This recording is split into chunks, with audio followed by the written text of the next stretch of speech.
Ouais, bonjour, on était braqués. Ah, Et puis vous avez pas déclenché l'alarme? mais ils nous ont sauté dessus, on est dans le fourgon. Ah, Ouais, j'ai envoyé une ambulance. D'accord, ok. Merci. Donne-moi voir une rue. C'est quoi l'adresse? L'adresse, vite. Ma vie a basculé en quelques heures d'une vie normale, rongée, sans problème. Un pur cauchemar irréaliste. Il y a eu un gros choc à l'avant du fourgon. Mon collègue s'est arrêté, je suis descendu. Je me fais attraper par le cou, on m'a mis une arme sous le gilet pare-balles. Du moment que j'ai eu des armes braquées sur moi, puis que j'avais déjà été blessé, je me suis dit que j'allais mourir. J'ai vu ma vie défiler devant moi, je me disais voilà, c'est fini, il n'y a plus rien à faire.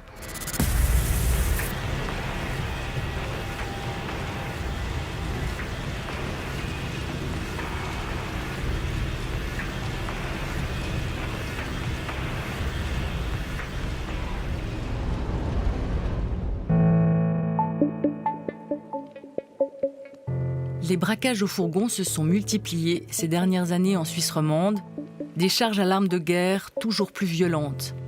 7 dans le canton de Vaud en 4 ans seulement, le dernier le 23 août à la sortie d'autoroute de la Sarraz. Il est 3 heures du matin environ, 2 fourgons d'une société de convoyage privée quittent la Hain en direction du centre de tri de la Poste. Les camions transportent l'argent du géant jaune, des dizaines de millions, destinés notamment à alimenter les postemats. Une voiture surgit, elle bloque le premier véhicule.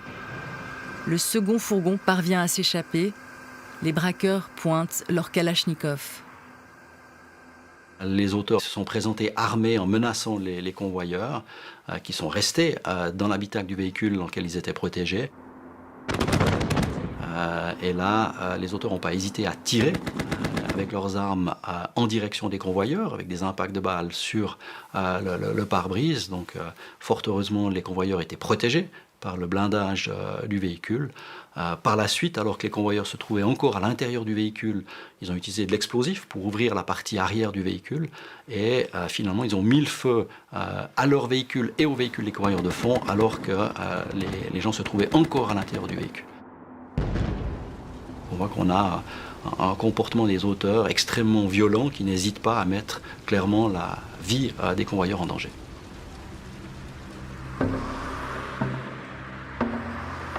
Des voitures calcinées et un convoyeur hospitalisé, tout ça en quelques minutes seulement. Mais des civils sont aussi concernés par ces agressions, comme dans la zone industrielle du Mont-sur-Lausanne, où se trouve le dépôt de la société de convoyage Loomis. À 3 minutes de la sortie d'autoroute de la Blécherette, l'endroit a été le théâtre de 2 braquages de fourgons à 1 an d'intervalle, même heure, même jour, même cible. Ces attaques ont eu lieu sous les fenêtres de 2 familles qui témoignent. J'étais encore devant la télé et mon mari est venu à 00h30 en me disant coupe le son de la télé, je crois qu'il y a des nouveaux, il se passe quelque chose dehors. Et puis après on était chercher nos filles dans la chambre parce que ça donne sur la rue. Et puis on s'est caché au salon. Cette fois c'est vraiment de la peur puis du stress. Moi j'étais pompier, donc des flammes, tout ça, un véhicule qui prend feu, ça peut arriver. Mais la deuxième fois on sait ce que c'est. Donc c'est pas la même chose. On réagit différemment, on est stressé, on est limite angoissé de se prendre une cartouche. Donc on n'est pas dans des murs béton, on est dans des murs en tôle avec une isolation et puis juste du placo-plâtre. Si ça serait un 9 mm ça va, mais les balles de guerre ça passe, ça traverse. Ouais, je pense aussi. Mais là, ça les arbres qui prennent. Toi, ils ont fait un frontal pour le stopper. Ils ont tapé fort. T'avais entendu également les bruits des pneus explosés et des vitres. Regarde là, on voit bien là justement la... Leurs voisins ont pu filmer les lieux juste après les braquages. Il était impressionné alors que moi, j'étais complètement paniquée. On a réagi vraiment complètement différemment. Là, c'était encore dans la chambre effectivement qu'on a levé le store. Là. J'ai regardé à travers vraiment les lamelles du store. J'ai vu en fait les 2 voitures et puis quelqu'un qui était en train de découper en fait dans la porte d'une voiture. Donc il découpait, ensuite une voiture qui a fait bélier en fait dans le fourgon pour faire péter la porte. Par la suite, ils ont allumé les voitures qui étaient à l'arrière, les premières voitures qui étaient à l'avant, comme s'ils voulaient justement faire barrage pour que personne puisse accéder au fourgon. En même temps qu'ils déchargeaient l'argent, ils jetaient justement ces sacs dans leur 4x4 avec le coffre ouvert. On voyait que leur geste était préparé. Personne ne se marchait dessus. C'était quelque chose d'assez impressionnant finalement parce que nous, de notre côté, on se dit c'est comme dans un film, c'est comme dans un film. On pouvait presque ressentir la chaleur derrière la fenêtre tellement il y avait de flammes. C'était incroyable. Et ils sont partis juste au moment avant que le quartier prenne feu. Ça faisait peur, ça faisait peur. Tout brûlé systématiquement pour effacer les traces d'ADN, les braqueurs ne laissent manifestement rien au hasard. D'une manière générale, on a affaire à des délinquants français, pour certains qui viennent des banlieues françaises, banlieues lyonnaises en particulier, capables de voler des véhicules de luxe, qui ont accès aux armes, puisqu'ils viennent avec des kalachnikovs, avec des armes de poing, qui connaissent le maniement des explosifs, mais aussi la planification et l'organisation de ces attaques. Lyon. La cité rhodanienne traîne derrière elle une vieille réputation de foyer du braquage. Une tradition née dans l'entre-deux-guerres qui a abondamment nourri l'imaginaire du cinéma, comme dans ce film « Les Lyonnais ».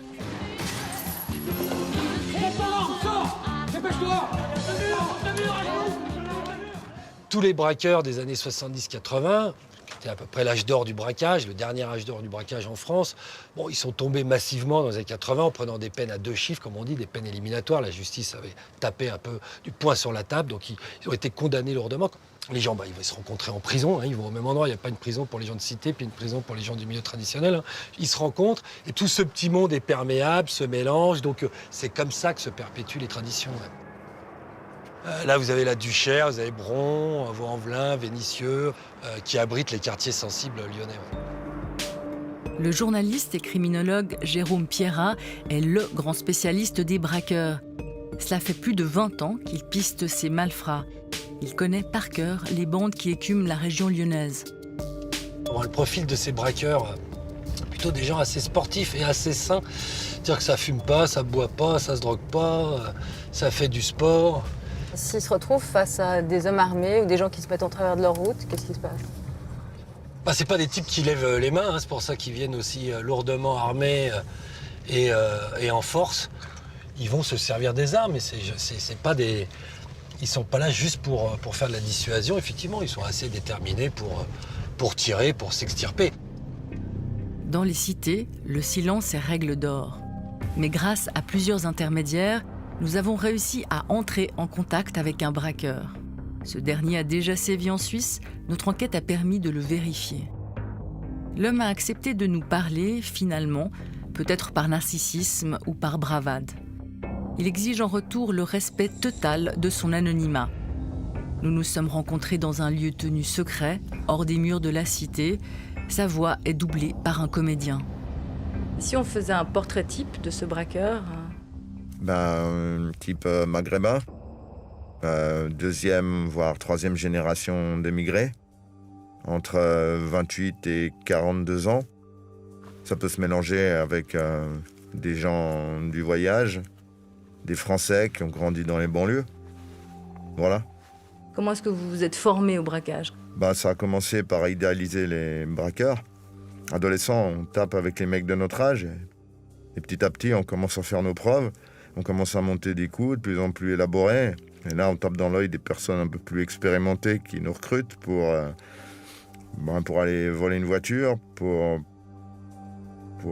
la logistique de base, pour plein de trucs. Et ensuite, si on gagne leur confiance, on peut monter au braco avec eux. Il y a environ combien d'équipes qui tournent autour de ces braquages? De ma connaissance, j'en connais au moins 4 qui sont susceptibles de monter au braquage juste sur Lyon. Chaque personne a un rôle prédéterminé. Il y a des personnes qui s'occupent seulement de conduire les véhicules. Il y en a qui vont maîtriser les chauffeurs. Il y en a qui vont s'occuper de décharger l'argent. Il y en a qui vont guetter. Des armes, ça se cache facilement? Il y en a qui ont des planques, il y en a qui les enterrent. Voilà. Il y en a qui ont des nourrices pour pouvoir les poser chez eux. C'est quoi une nourrice? Une nourrice, c'est une personne qu'on paye pour qu'elle garde du matériel. Ça peut être des armes, ça peut être de la drogue, ça peut être de l'argent. Les braqueurs ont des planques en Suisse? Pour taper. Pas en Suisse. On préfère franchir la frontière.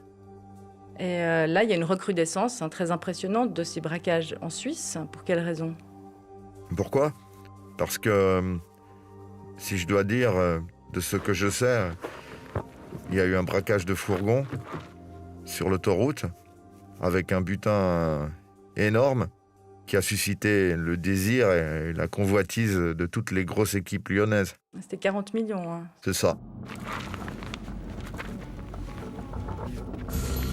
Un gang de criminels lyonnais a tenté un braquage exceptionnel sur l'autoroute près de Nyon. Ils ont pu être rattrapés en France.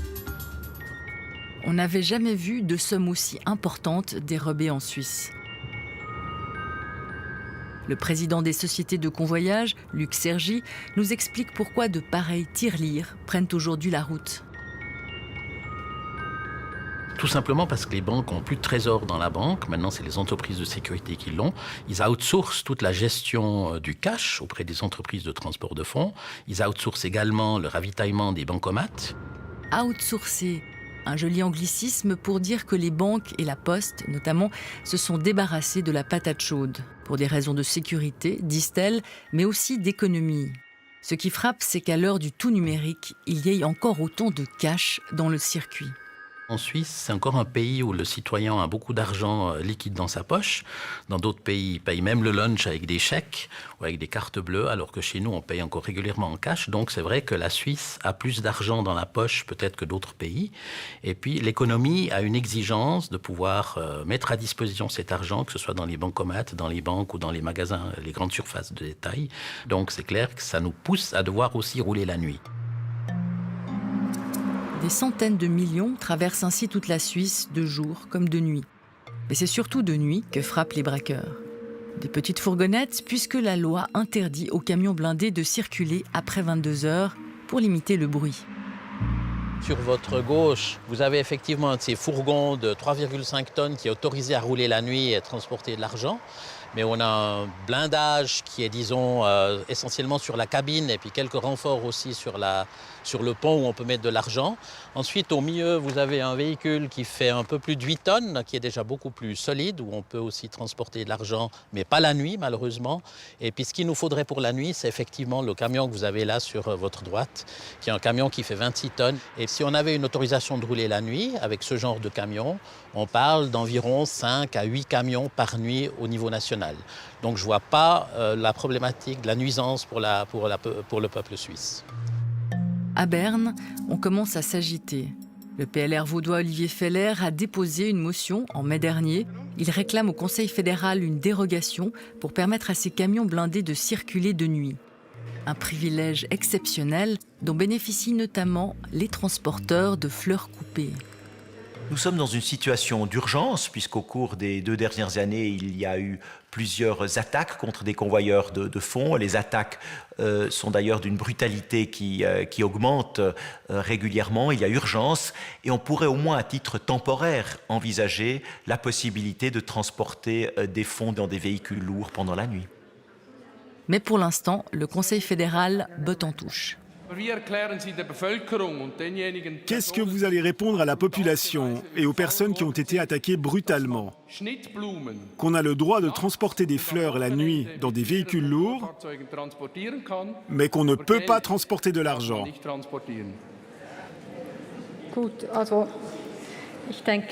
Bon, alors les fleurs coupées, vous savez à quel point ça se fane vite, c'est très sensible.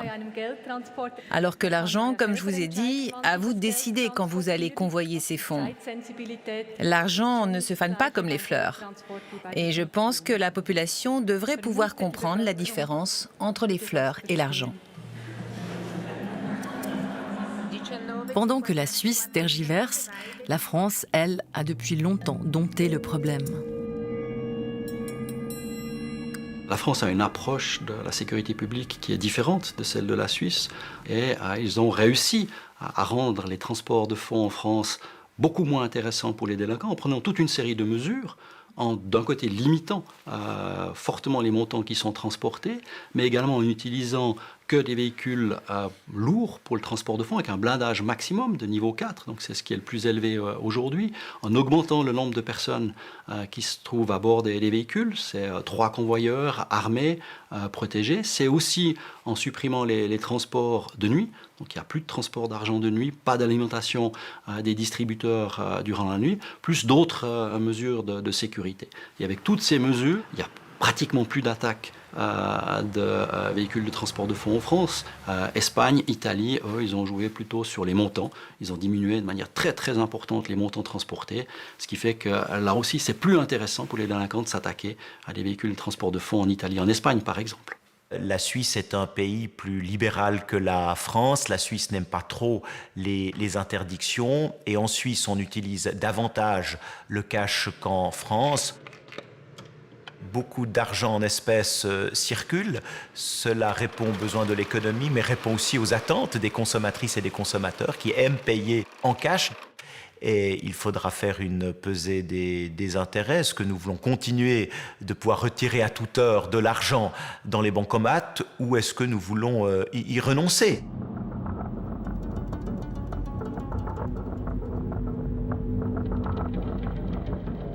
Pas sûr, pourtant, que les quelques mesures envisagées aujourd'hui, comme autoriser les fourgons blindés la nuit, découragent réellement les braqueurs. Tant qu'il y aura autant de cash qui circulent dans les fourgons, il y aura des équipes de braqueurs qui vont vouloir les attaquer. Demain, vous dites à une équipe, il y a 15 millions dans ce fourgon, ou il y a 20 millions dans ce fourgon, il va juste augmenter la charge d'explosifs, c'est tout. Quel que soit le blindage du véhicule. À partir de quelle somme on s'arrête quand on est braqueur ? Tout dépend de l'objectif de chaque braqueur. Il y a des braqueurs, ils vont prendre 150 000 €, ils vont être contents. Ils vont ouvrir leur tacos et ils vont s'arrêter. Il y en a non, et ils ont leur objectif. Puis après, bon, je ne vous cache pas que plus on a de l'argent, plus on en veut. Et que fait la police ? Eh bien, elle n'a pas pour mandat de protéger les convois d'argent. Elle n'est d'ailleurs pas informée de ces dizaines de fourgons qui prennent chaque jour la route. Fait étonnant, les derniers braquages sont tous concentrés dans le canton de Vaud. Les grands axes qui sont utilisés pour ces transports traversent tous le canton de Vaud. On a cette proximité avec la France, avec des auteurs qui viennent de France voisine. Et donc pour eux, c'est probablement plus simple de s'attaquer à ces transports proches de chez eux, dans une région qu'ils connaissent un peu, plutôt que d'aller sur Zurich ou sur Berne. Y a-t-il des complicités à l'interne ? On n'a pas d'éléments à ce stade sur des complicités internes. En même temps, la police va travailler sur toutes les pistes, tout évaluer. Du côté des bandits, l'explication est un peu différente. Tous ces braquages, quasiment, sont concentrés sur le canton de Vaud. Pour quelle raison ? Parce que les infos qu'avaient les équipes au moment des braquages étaient concentrées sur la région de Vaud. Quand vous dites parler d'infos, vous parlez de quoi exactement ? C'est-à-dire, ça veut dire peut y avoir une source interne dans la société de convoyage qui donne l'info. Donc ça peut être la recherche par les équipes de braqueurs pour cibler un fourgon. Que ce soit la source ou que ce soit la recherche, c'était concentré dans le canton de Vaud. Et il y a toujours une complicité interne dans les braquages ? Je dirais que dans 80% des cas, ouais, il y a de la complicité interne. Ce sont qui, ces complices ? Ça peut être le convoyeur de fonds, ça peut être le logisticien, ça peut être la personne qui travaille dans le dépôt, dans la société de convoyage. Mais en général, c'est le convoyeur. Le convoyeur, il commence à discuter de ce qu'il transporte à des amis à lui. Il s'avère que des amis à lui sont en contact direct avec des braqueurs. Et voilà. Ça se passe par le biais d'intermédiaires. Ils monnaient combien l'information, justement, les convoyeurs ou les agents de sécurité ? Ça va généralement sur une part. C'est-à-dire, s'il y a 10 braqueurs, ça fait 11 parts. La complicité interne est un vrai souci. Bruno, notre ancien convoyeur, en a été la victime. On était braqués. Et puis vous n'avez pas déclenché l'alarme ? Là, ils nous ont sauté dessus. On est dans le fourgon. Il y a eu un gros choc à l'avant du fourgon. Mon collègue s'est arrêté, je suis descendu. Je me fais attraper par le cou, on m'a mis une arme sous le gilet pare-balles. L'erreur que j'ai faite, je ne sais pas si c'est une erreur, c'est que quand j'ai senti ma vie en danger, j'ai essayé de dégainer mon arme et c'était la chose à ne pas faire. Après, j'ai été mis à genoux, tapé, frappé, à coups de crosse. Il y a un moment où j'ai vu le regard, le visage d'un de mes agresseurs qui m'a dit « Ne me regarde pas, je te tue ». Et je voyais mon collègue face à moi à genoux, personne autour de lui. Je suppliais de m'aider et il ne bougeait pas. Donc là, ça m'a interrogé. Je me suis posé des questions, le pourquoi du comment. Traumatisé, blessé, Bruno est emmené à l'hôpital puis immédiatement placé en garde à vue car la police le suspecte. Il sera libéré une vingtaine d'heures plus tard. Une année après, nouveau choc, Bruno apprend que son binôme était en fait le complice des braqueurs. Même si j'avais quelques soupçons avant, là, c'était avéré, clair, net et précis qu'elle ait mis ma vie en danger, quoi. Et vous vous sentiez surtout sur le moment trahi ou presque soulagé parce que du coup ça levait le soupçon de votre personne? J'étais soulagé mais une immense colère. J'avais envie de me venger, un sentiment de vengeance profond. J'ai envie de l'attraper puis voilà, lui rendre ce que j'avais reçu, quoi. Et une trahison profonde, ouais, mais une très grosse colère. Ouais.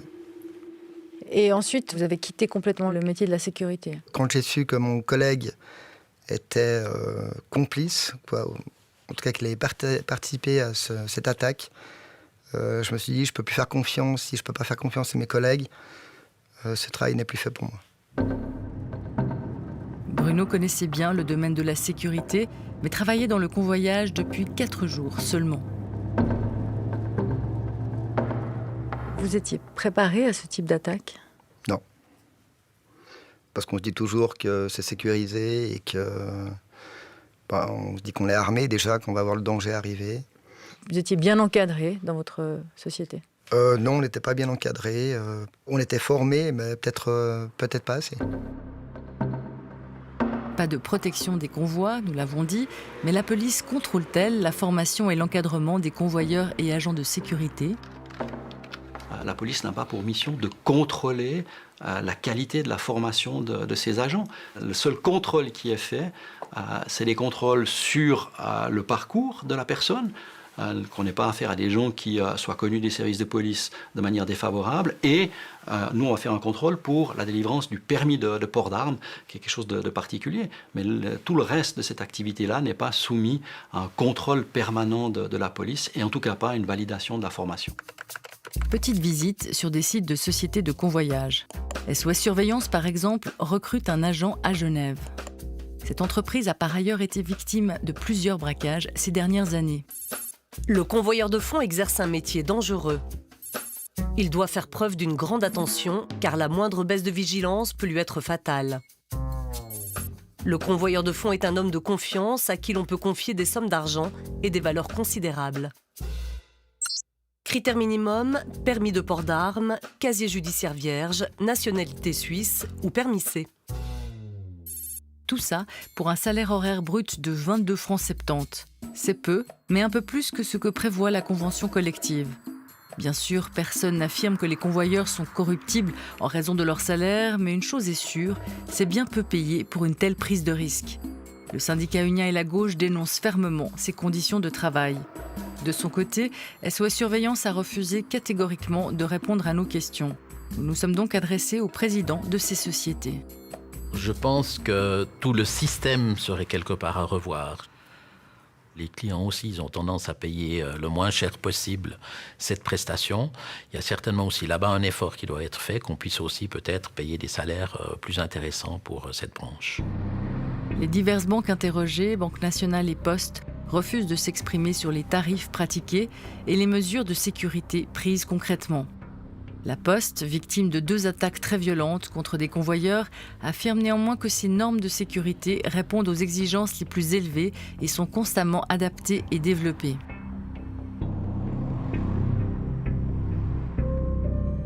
Quand je vois des actualités, c'est vrai que je me dis ça fait peur, quoi. Comme quoi on n'est pas grand-chose. On est dans une boîte de conserve en fer blanc et on est à la merci de ces gens. Est-ce que vous avez pitié de vos victimes? Non. Est-ce que vous avez des regrets par rapport à ce que vous faites? Non plus.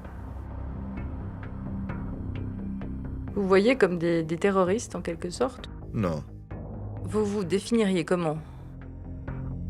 Comme un opportuniste. Comme rien n'a été décidé, la population continue de trembler. Tant que les politiques et les citoyens ne sont pas devant chez eux, ils ne vont pas réagir, ils ne s'intéressent pas. C'est une zone de guerre quand on est là. Et on a la chance qu'il n'y a pas de mort pour l'instant. Un danger réel que les camarades de Rachel ont de la peine à percevoir. Pour eux, on a regardé la Casa des Papel en vrai. Donc pour eux, ça doit être un exploit d'avoir vu ça. Mais au fond, c'est pas vrai, ça fait peur. En fait, moi, je me sens pas en sécurité. Je me dis que c'est proche de nous et que même si je sais qu'ils veulent l'argent et pas nous faire du mal à nous, j'ai un peu peur. J'aime pas déjà rester seule le soir. Puis quand ça m'arrive, je repense à ça. J'ai peur que ça revienne. Ça marche une fois, 2 fois, pourquoi pas 3 et tout ça, jusqu'à ce qu'ils prendront un peu les mesures pour mettre tout le monde en sécurité. Mais des mesures de sécurité réellement efficaces seront difficiles à adopter, à moins que les assurances fassent pression, comme elles semblent en avoir l'intention. Multiplier les convois pour transporter moins d'argent, renforcer les fourgons et leur encadrement, tout cela a un coût. Et en bout de chaîne, c'est le consommateur suisse avide de cash qui risque bien de payer.